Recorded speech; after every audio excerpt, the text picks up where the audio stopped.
Hi there everyone, welcome back to my channel. My name is Joesephyr if you haven't been here before, and as you can see here, I am playing the Japanese beta for Final Fantasy Dissidia NT. Now, I've been really excited for this game for a while, so to be able to sit there and play it a little bit cheekily before the game comes out is great fun for me. And there's a couple of games that I wanted to show you here, the first of which is a game that involves Noctis, because I know that he is a character that a lot of people are waiting and anticipating, and I wanted to give you guys my first impressions and thoughts on him. As well as the game itself, really. I got to play the Dissidia beta last week as well, and I have a video that I'll leave in the description box if you want to check that out as well, where I got to play some of my favourite characters. This time I wanted to be a bit more experimental, and that's a double-edged sword. Because honestly, you know, when you're experimenting with characters you don't know, especially in any kind of fighting game where you're playing against other people, you're going to get hit, and you're going to get trashed. A lot. And that definitely happened to me. But there were a couple of really good games here, because I'm not the sort of person that sits there and brags and goes, oh yeah, I'm only going to put up the games in which I won.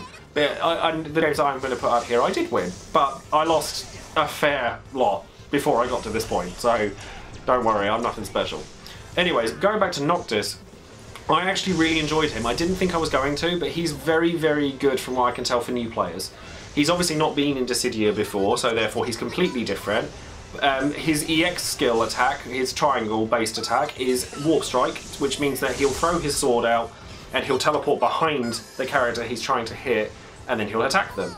It's really good and really sneaky to be able to kind of like dash in at somebody, then try and intercept you by attacking you, and then you kind of throw your sword behind them and hit them first. If you're near a wall or you've got your back to a wall, then it can really set off massive combos, and you kind of have these really cool fights. If you've got like a mirror match or something, which I believe this game has, you can kind of throw your sword out and it miss them, then throw their sword at you, and you kind of end up in this weird kind of anime style fighting shtick that this game is very good at, and it looks very pretty. I've also noticed that like some of his bravery attacks are actually very fast, and they work very quickly. So obviously I don't know the frame data for this game yet, seeing as it isn't released, and it could be patched before the worldwide release, so I don't want to go into frame data just yet. But it just seemed like his attacks are very quick, which is very good in a game like this. So definitely, I think that he's going to be really good for beginners, because he's not complicated. He is literally not really about like too much positioning or anything like that, like Kuja is, or anything like that, because they're both the assassin class, which is, you know, they're generally speed oriented. And though I think that like as the game progresses, I think the class system is probably going to be broken down and people are going to ignore it. But it's one of those things that it's great for beginners to get into a game to kind of go, oh, I want to pick this guy because he's an assassin, that means he's fast. Or I want to pick this guy because he's a marksman, and that means he does things from far away. It's really good to kind of explain to new players, like I'm doing, well, for any new players that I'm talking to now, then that includes you. But so I would definitely consider Noctis for, you know, somebody that you're starting with, but honestly, when it comes to a game like this, my recommendation is to pick your favourite character, because that's the one that you're going to want to learn. You know, I've done this with other fighting games. With Street Fighter, I will always play Vega, because he's my favourite, although the nut is definitely growing on me for any of you Street Fighter fans out there, because the bitch vogues when she walks, and that's enough for me. And then obviously for this, then I was obviously going to pick Kuja first. But there's a lot of characters I love in the Final Fantasy franchise, so I'm a lot more open-minded when it comes to this stuff, and I really want to learn a multitude of these characters so that I can really pick it up and like learn the game as much as I can, and then transfer any knowledge that I've gained in order to help other people to pick it up as well.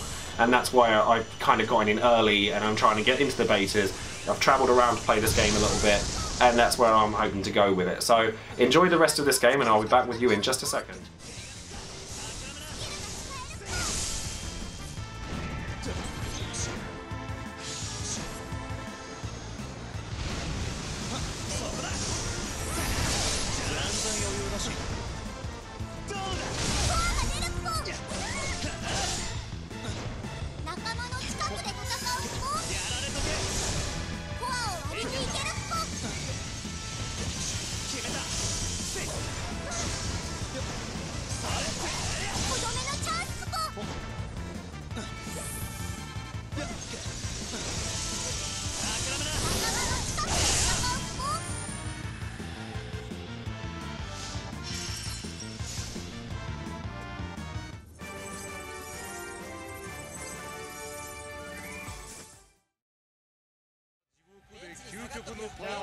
In the original Dissidia, I did not like Cecil at all.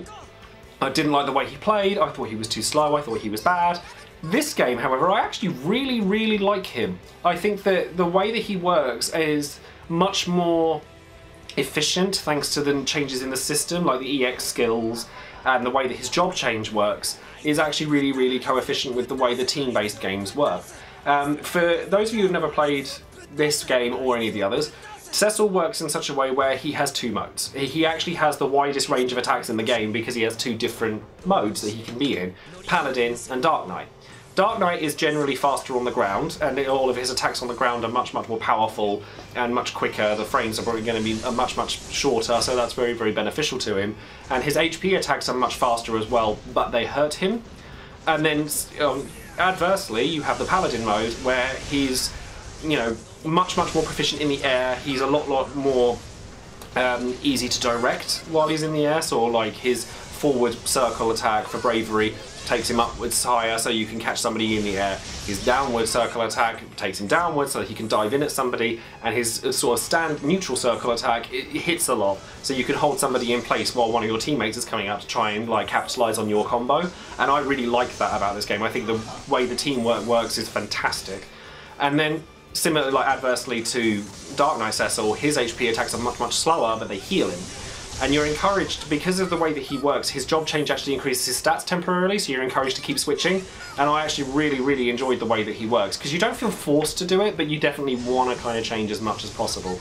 And I just thought that, you know, he's a character that kind of crept up on me. Like, I thought, oh, I'll give him a go, and I ended up really liking him. So definitely, if you haven't tried Cecil in any of these games before, then definitely give him a go. I think he's going to take a little while longer to learn than some of the other characters, but it definitely seems like he's going to be quite rewarding.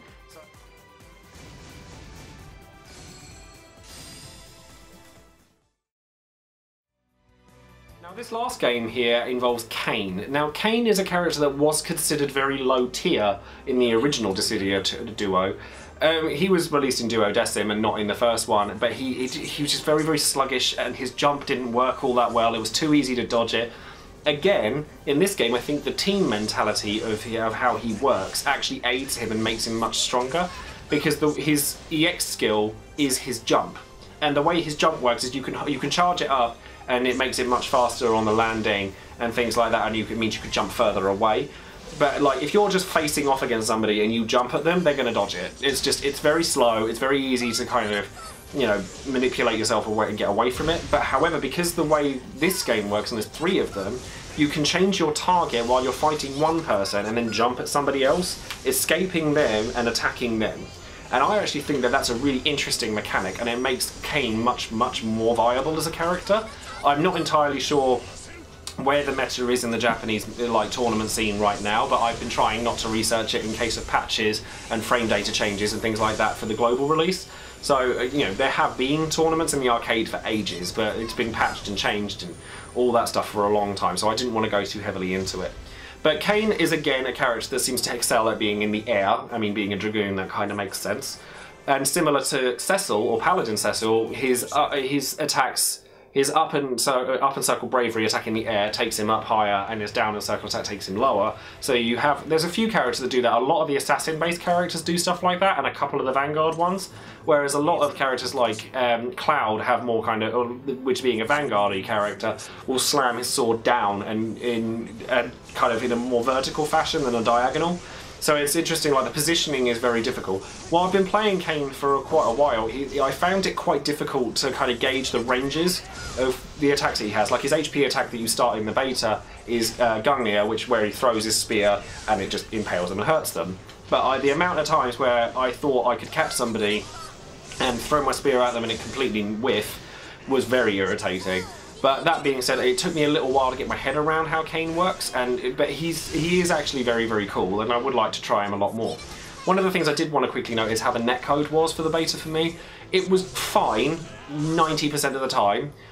There were the occasional games where it would like lock up, freeze up, like frame rate would drop, things like that. I don't think it offended me. Like last week when I was playing, it was pretty much seamless. There were no problems at all. And you do also have to bear in mind that I am in the UK playing a Japanese beta, so the servers are obviously all the way over there, and they're probably quite congested because there's a lot of people that are excited for this game. So any kind of jumps or anything like that that you see in this particular gameplay footage. Don't take that as gospel for kind of the things that are going to be there for the final game, because there have been a great big number of games that I've played that they've actually been fine. Anyways, I'm going to leave you with that now. Thank you very much for watching, and subscribe to the channel if you want more content for Dissidia, as well as other Final Fantasy related content and general merriment and stuff like that. If you wanted to get to know me a little better, then send me a message if you want to play Dissidia with me or anything like that in the future, and let me know who you plan on playing in Dissidia NT when it arrives later on the month. And that's pretty much it from me, so thanks again for watching, and I'll speak to you guys later. Bye!